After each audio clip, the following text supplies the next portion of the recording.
Can people stop putting trigger warnings on their tweets? It's the cringiest thing I think I've ever seen. All right. Now look, here's the deal. All right, I don't care much about pronouns in the bio. Don't faze me at all. But I still make fun of those people. I mean, yeah, you make fun, but it doesn't like when I see pronouns in the bio, I don't spaz out. All right, I don't really care that much. When I see trigger warning, all right, why? All right. You get triggered. You're triggered by trigger warnings. Well, it's the most pointless thing ever, all right? Because like you have like people who put trigger warnings in front of their tweets, but by the time that my brain had registered that there's a trigger warning, I've already read the contents of the tweet. So it's pointless. And even still, all right? Trigger warning. There's racism in here. Okay. Wait. Okay. Trigger warning. Trigger rhymes with a certain word. Wait, are you trying to... Wait, dog whistle? Well, you know, I was watching Joe Rogan recently, and this is probably going to be taken the super wrong way. I know it already. But I was watching Joe Rogan recently, and the guy, his guest, was on there. He goes, well, did you know, Joe, that, like, a lot of the words we use to talk about some of these, like, woke people are words that you often would associate with autistic people? Like, triggered and stuff like that. Oh, what a coincidence. What a coincidence. From, yeah. I wonder how that works. A lot of those words are that's where they come from. No offense, Bubble. Everyone's autistic now. Dude, yes. The world is finally being purified. Hell yeah. Of neurotypical retards, dude.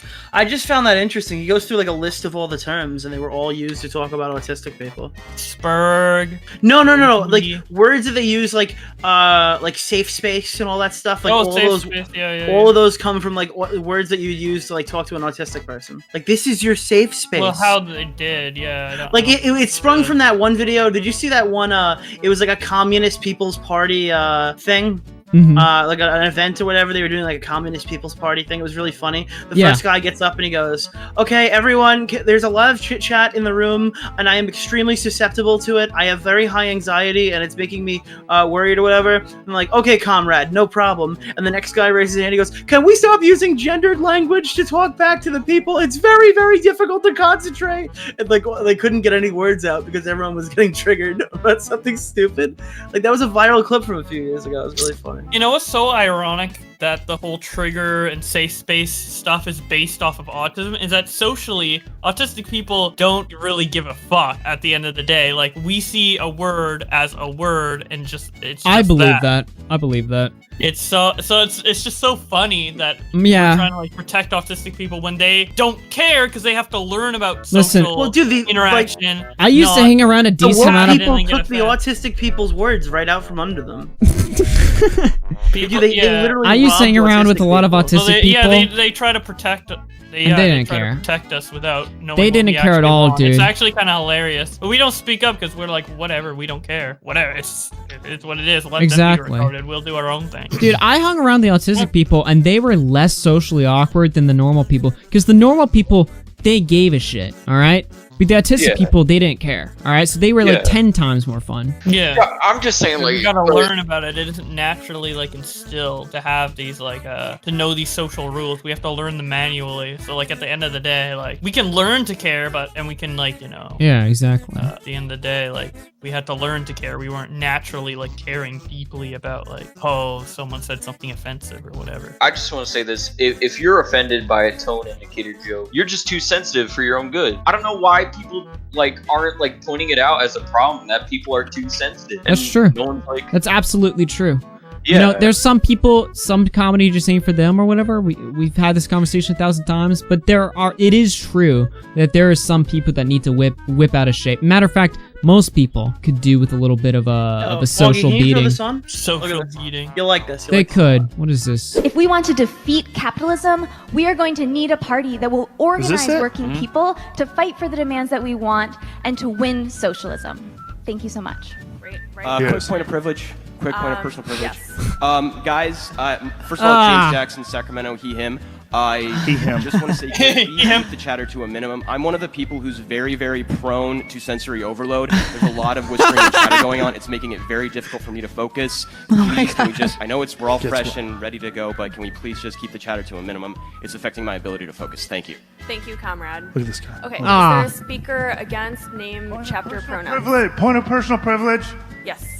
Please do not use gendered language to to address everyone. Shut up, retard! You literally sound like a retard, dude. Dude, you literally sound out of breath standing up, asking a question. You open your mouth and that's like the most exercise you've gotten all day. Literally, you are the last person I want to hear from. You know what? Do not use gendered language. You're out of breath by moving your That guy's jaw. trying to shovel a Big Mac in one hand down his throat and Dude, the other hand exploding. this reminds me. I like to eat a lot, and I used to do Shut up, dude. student congress in high school, and we would go down to the Texas Capitol every December, right around this time of year. We'd go down there, whatever, to compete in the actual chambers. And obviously, if you know how that works, you know, you like motion to this, motion to that. There's different commands you use that mean different things. Motion to personal privilege. Is that what they're saying? Yeah. So fucking dumb, dude. And here's the thing about it. It's like, they've invented all these terms, like, I guess based off, like, trying to, like, protect autistic people or whatever. We don't need, like, the thing is, like, we don't need protection. It's more just, like, being forgiven. If we What is fuck up that word? socially, be forgiving about it, but don't, like... Dude, if woke someone- people need human-sized condoms. Dude. So let's say for an example, it's a loud area and an autistic child's like, oh, I can't handle it. The solution isn't to make everybody else quiet. It's to be forgiving of his freak out and let him learn to adapt without judging him. Or it's to bring the guy who... who... do it. You don't fucking force everybody around him to, like, fucking change. We actually keep playing it. Joe says, like, something identical. You hear what he says. Look at that redheaded monster. Where is he? Right in the lower right-hand corner, with the halter top, or whatever the fuck it is, the tank top thing. See that with the red hair, the crazy red hair. That's the one that jumped up. That's the he, him, she, her. He's wearing that red, so he's wearing that red, so when he gets his period, it doesn't show. Do not use gendered language.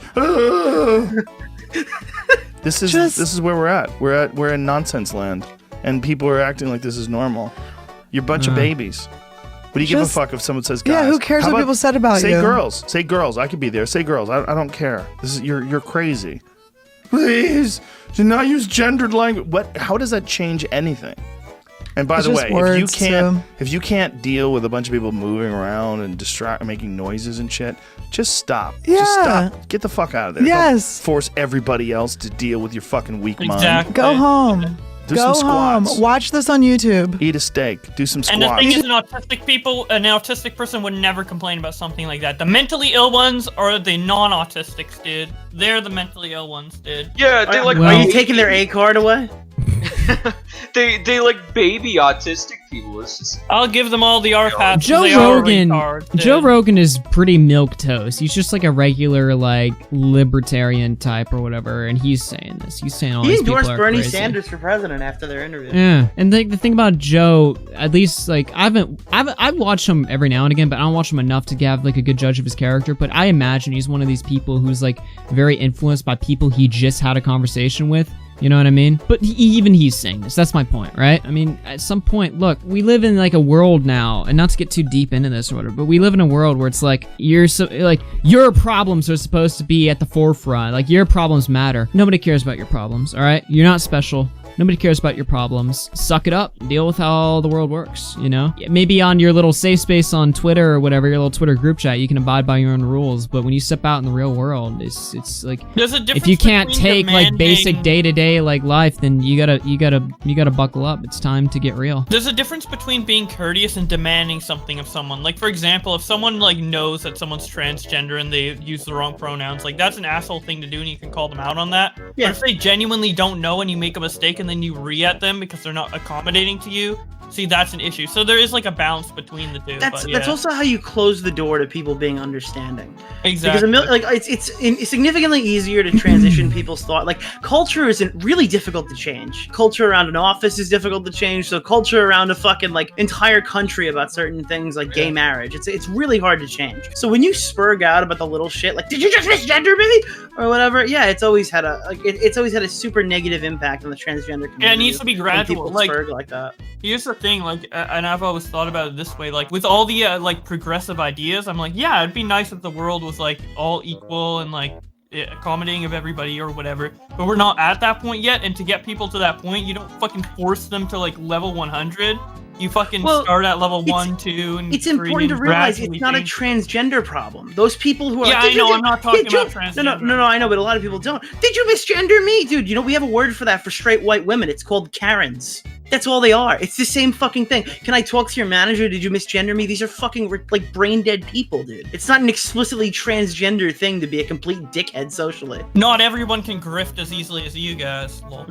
Not everyone can flip their ideals on a dime like Xanderall and Ian Miles Chung. And literally everybody who does online politics who just like, he's like, I had a coming to Jesus moment. I've changed my entire viewpoint and everything. I've never met a single person who swapped their political viewpoints like immediately like that. Yeah, immediately. It's if it does happen, it's like a gradual thing, and when they explain it to you, it like makes sense. It's not like I went in a Minecraft server and they said the N-word and now dude, almost all of my old internet friends are like socialists now.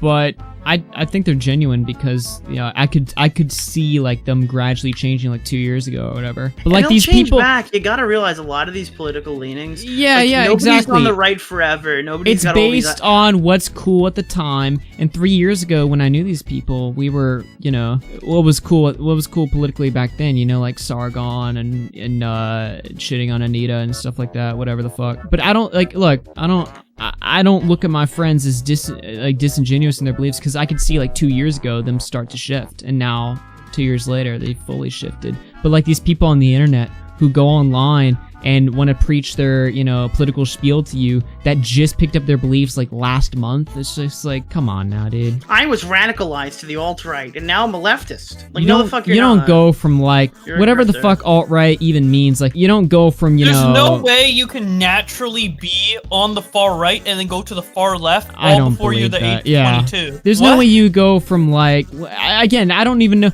if we're talking about like hating Jews to going to like, I'm AOC #1 fam or something like that. Like, that just doesn't happen. I'm sorry. It can happen, but if it does happen, it would be like over a long period of time. No, if it does happen, it means you're incredibly fucking impressionable. You're like the kind of loser who is just like, you're like literally just so incapable of your own thought that you mold to whatever's around you. That's exactly true. Like that's the kind of person we're talking about that would find themselves in that situation.